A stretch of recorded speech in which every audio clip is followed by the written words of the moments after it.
Depuis un demi-siècle, la surexploitation des ressources naturelles dégrade la biodiversité marine. Sa restauration est devenue une nécessité. Les directives européennes font appel au génie écologique et les gestionnaires des territoires côtiers veillent désormais à reconstituer l'écosystème marin.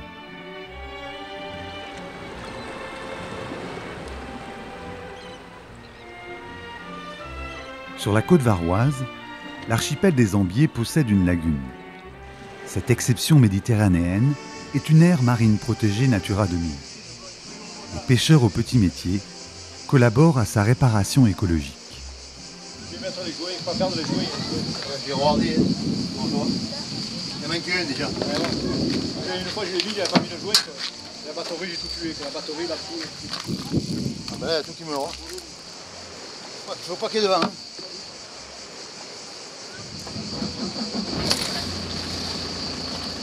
La restauration écologique, c'est un domaine d'activité nouveau. On essaie de voir dans quelle mesure, avec des actions concrètes, on arrive à accélérer le calendrier de réparation du milieu. On a lancé un appel à idées. Est-ce qu'on peut réhabiliter les petits fonds côtiers, notamment les nurseries marines? Et donc le projet Lando, il s'appuie fortement sur les pêcheurs professionnels parce que derrière la question des nurseries, il y a la question des populations de poissons. Et la question des populations de poissons, c'est aussi une question d'économie et d'économie locale.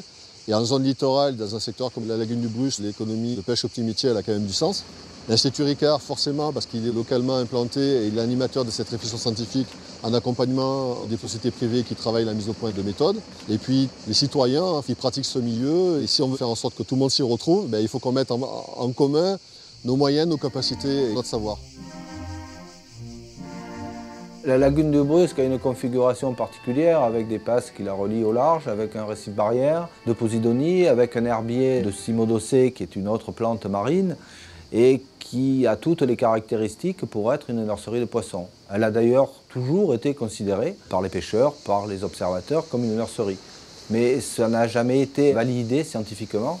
C'est un peu l'objectif de Lando. C'est une phase expérimentale scientifique pour ce qui nous concerne, en utilisant des techniques qui sont avérées par nos partenaires. Dans un premier temps, on va capturer des post-larves, on va les élever le plus naturellement possible, et puis après marquage, en relâcher certains dans la lagune sur des zones d'herbiers naturels ou reconstitués, et voir leur comportement, leur taux de persistance, etc., pour mieux comprendre le fonctionnement de ces poissons.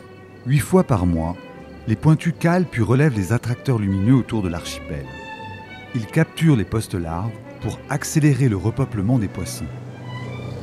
Et là, on va relever les récepteurs à levain qu'on a calés hier soir. 8, il y en a qui sont calés sur des points qu'on nous a donnés. On s'aperçoit qu'il y a des endroits qui pêchent plus que d'autres quand même. Après, que ça tienne des courants ou pas. La première, on va la prendre en face le Gao, là, la Nouvelette. Tu as vu, là, se mettre à l'horizontale. Le courant de fond fait action sur le panier. C'est un peu parachute, tu vois. Et la lumière, elle n'est pas bien à la plomb.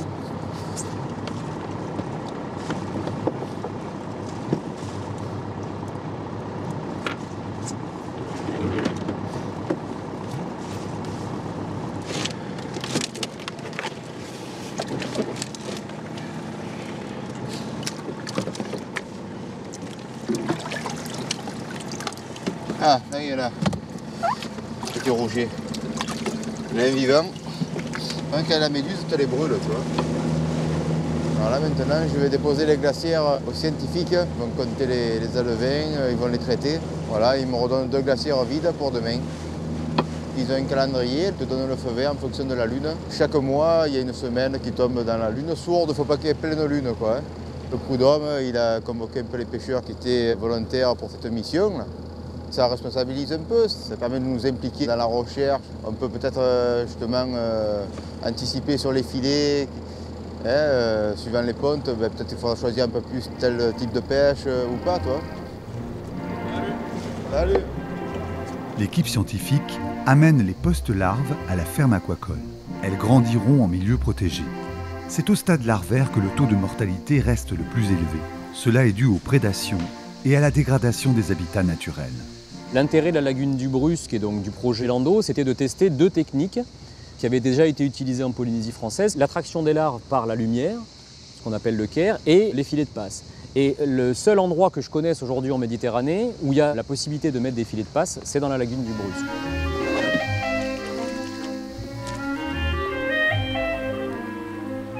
Ecocéan élabore des engins de pêche et d'élevage destinés à la reconstruction des écosystèmes marins à travers le monde. La société a mis au point les collecteurs utilisés par les pêcheurs et scientifiques du Brusque.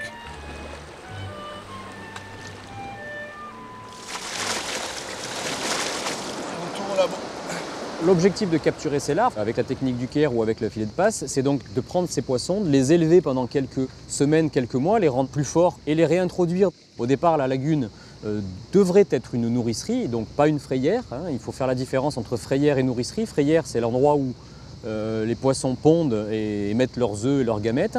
Et la nourricerie, c'est l'endroit où les petits poissons, enfin tous ces petits bébés poissons, reviennent pour se développer pendant un certain temps.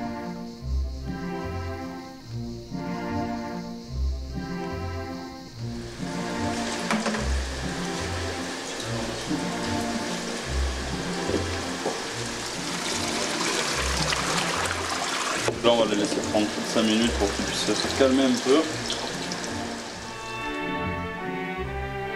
Pour la jeune équipe scientifique, le recueil des post-larves reste une découverte.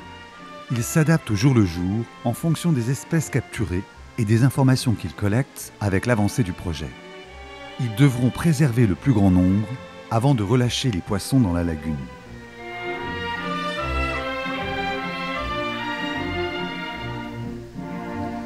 Bah, c'est parti. 4 sparions. Plus 6. On va les transférer tout de suite. Là, on a mis d'autres sparions qu'on a capturés cette semaine, donc qui sont à peu près à la même taille. Et il y a peu de risques qu'ils se dérangent entre eux. Là, il y a une autre espèce qu'on a mis avec, c'est des chinchards. Bon, c'est des poissons qui vont grandir un peu plus vite, mais pour l'instant, pas de problème de cohabitation. On essaie de mélanger un peu les espèces pour qu'ils s'habituent entre eux. On va sortir le rouget. Donc ça, c'est une post-larve de rouget de roche. La post-larve est assez grande comparativement à d'autres espèces. Elle arrive à peu près 5 cm. Donc là, on est obligé de mettre des couvercles. Enfin, la plupart des poissons sautent.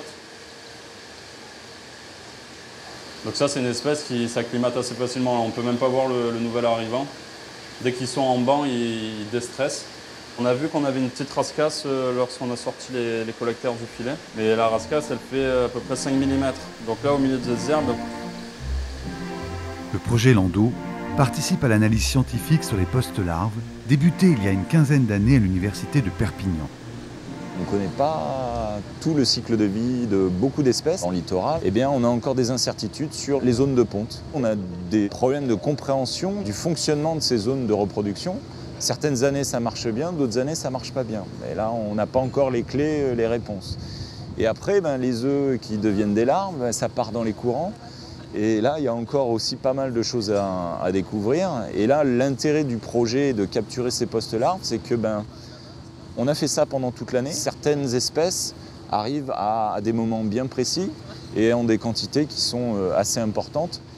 Mais ces quantités peuvent varier d'une année à l'autre. On est en train d'acquérir pas mal de connaissances sur cette variabilité à la fois dans l'espace et dans le temps, sur la description de ces espèces, parce que jusqu'à présent, on avait des larves qui arrivaient, on ne savait même pas ce que c'était. Il fallait attendre qu'elles grandissent, qu'elles deviennent juvéniles pour enfin les identifier.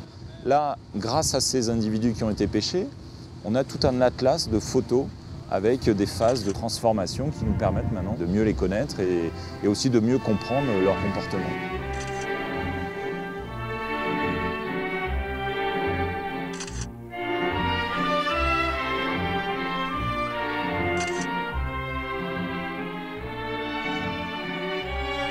SM2 Marine participait au sauvetage de la Posidonie sur la côte érotaise durant l'opération Graines de mer. Aujourd'hui, elle met son savoir-faire écologique au service d'une seconde plante marine, la cymodocée. L'un des objectifs est de redonner vie à une lagune qui a perdu un herbier il y a quelques années, un herbier de cymodocée, une plante à fleurs.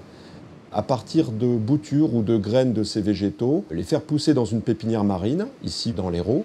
Ensuite, de transplanter ces boutures sur certaines zones de la lagune du Brusque et de suivre comment elles vont survivre et pousser.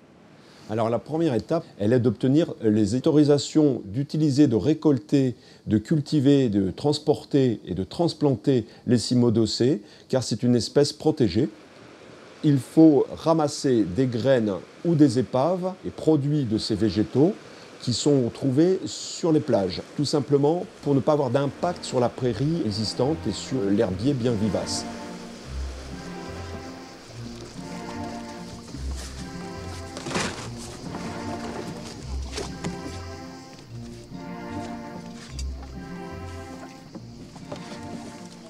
Dans la lagune, on n'a pas le droit de piétiner. Ils ont fabriqué cette barge pour pouvoir mettre tout le matériel à bord. On va ensuite la mener à l'aide des kayaks sur site sans endommager la lagune.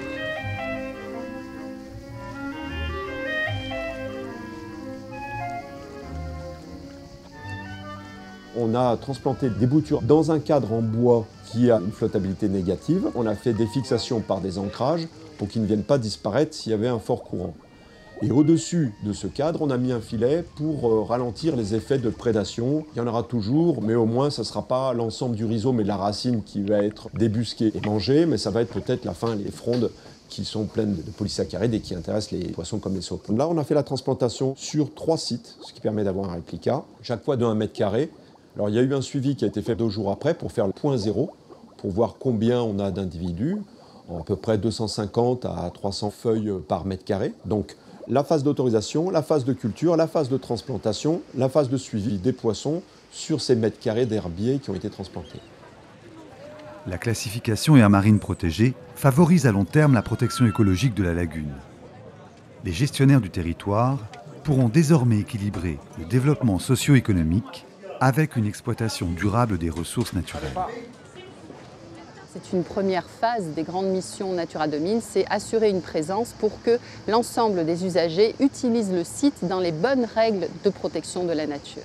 Si l'on veut que ce milieu récupère, si l'on veut qu'il redevienne vivant, il est très important que ce plan d'eau, sur l'ensemble du territoire émergent à Natura 2000, soit véritablement protégé.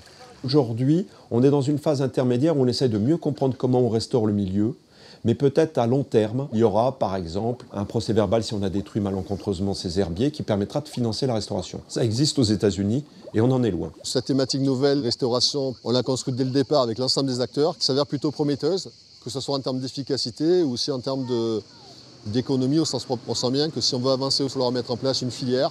On est bien dans une démarche de création de filières, dans la mesure où on a des intervenants scientifiques, des gestionnaires, des bailleurs de fonds et des opérateurs, des petites PME ou des grands groupes d'ailleurs, qui mettent en place des solutions et les testent in situ. On pourrait accélérer la dynamique des aires marines protégées sur des zones qui sont encore anthropisées. Une fois qu'on aura réussi ça, et bien petit à petit, l'écosystème repartira de lui-même et nous, on pourra se retirer et arrêter nos actions de restauration.